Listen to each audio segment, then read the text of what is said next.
Welcome back. This video is all on night lighting. Now, outdoors right now we're shooting with two floodlights, one to the left and one to the right, so that you can get a good view of us. But that's not exactly how you would shoot at night. We're using floodlights, which I would recommend. Would you recommend floodlights for night photography?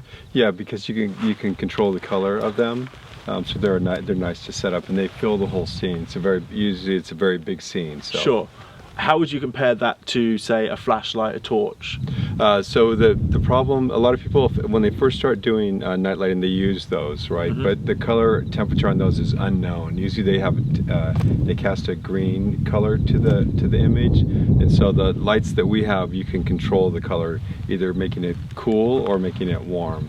Right. Depending upon the scene. Okay, and what sort of color temperature are you looking for when you're taking night photos? Night photos right now is 4,500 Kelvin. 4,500 kelvins. And daylight is 5,200 Kelvin. Okay. So just a little backed off from that, a little warmer than that. So that's good to know. So when you're taking photos at night, you want to make sure, the key point here is that your color temperature from your lights matches what you're shooting. Yes. And I'm going to show you just now. I'm going to leave you here, right here, okay. Casey. I'm going to turn this light off over here, and I'm just going to adjust the color temperature of this one over here so you can see how it changes. Let's find this. Although that did a pretty good job of showing you anyway. Yeah. So you wait there. If you want to angle yourself slightly towards this. Now, I don't know if this is at full power. So that's full power. Full power. So you can see it's a lot brighter now. Yeah. And if I change the color temperature, hey, it's suddenly a hot and sunny day. Yes. Or it's certainly much warmer, and then we can turn all the way down to really cold.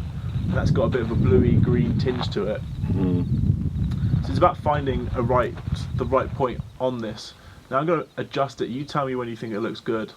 It's hard for me to see because I'm looking at it, but I'd say a little warmer. Uh-huh. And you want to look at at what you're photographing. I'd say that's a little warm right there. I bring it a little cooler. You're looking for a natural light that appeals to you, that appeals to your eye. And there is no exact setting because it actually changes based upon, where the moon is and things like that. So you just want to get it to where it looks natural. And the opposites are, it either looks really blue or it really looks really yellow. And those are both wrong, so you just kind of work your way in between those two. Sure. And I'm back over here now. If you're going to use two lights, it's important to make them match the color temperatures. Yes. So at the moment this one is noticeably cooler than the one on Casey's right or on the left of this frame. So if we probably, I'm going to ballpark it around there, maybe a little bit warmer on this one. Yeah. Probably about there is where we start to look right again. So that is floodlights and color temperature. Yeah. The great thing, and the key thing about why you might want to invest in a floodlight versus just a torch, or I remember when I first started, I went to a local hardware store and I got this massive flashlight thing that you could plug into your charger, your cigarette lighter in the car to charge it. So I could go out driving and charge it as I'm driving, and then use it to paint over the scene. The problem with light painting in that sense, especially when you're doing scenes like this, is that it doesn't become a constant. It's constantly changing.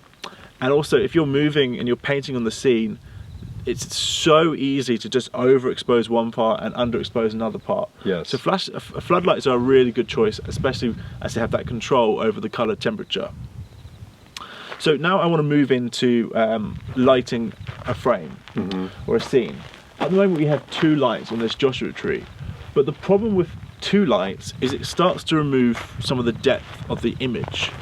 So a key thing about flash photography with portraits in particular is, top advice would be to remove the flash from the top of the camera, because what you do is you basically flash them straight in the face and it flattens all of the features. You can no longer see depth in the image because you remove all the shadows.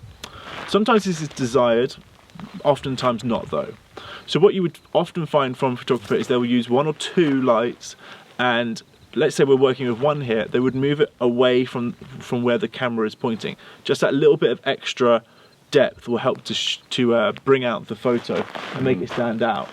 So I'm going to go around now and I'm going to turn this light off, and we're going to move this one around and just show you how the depth of the image changes.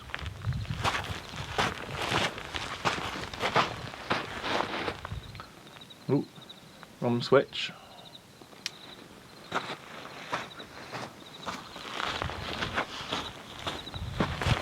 We're attracting a few moths over here.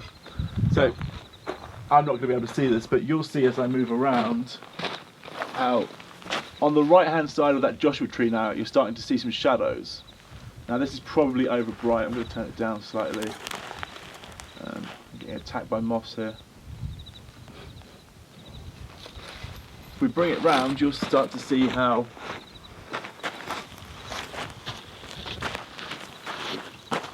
you get different shapes out of the tree. You kind of discover what looks most appealing, and you just find that spot. And that's before mentioning that you can light it from below, you can light it from above, you can light it from all kinds of different angles. I move that up there, and you can even backlight it too, and start to get some shadows around there. So I think the key thing here is to be creative. I'm just going to turn this back to its original position and turn this one on. Except for that. That's good. It's a little bit warm, that one now.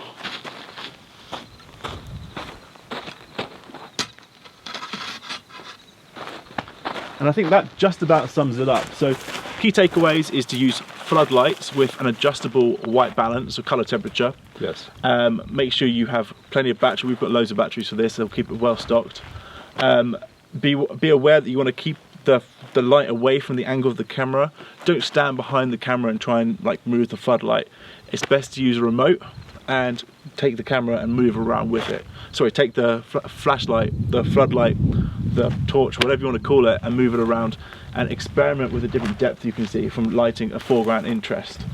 So this is a great foreground interest. In the next video, we're going to be talking about how to light this in tandem with a background of the stars. Thank you for watching.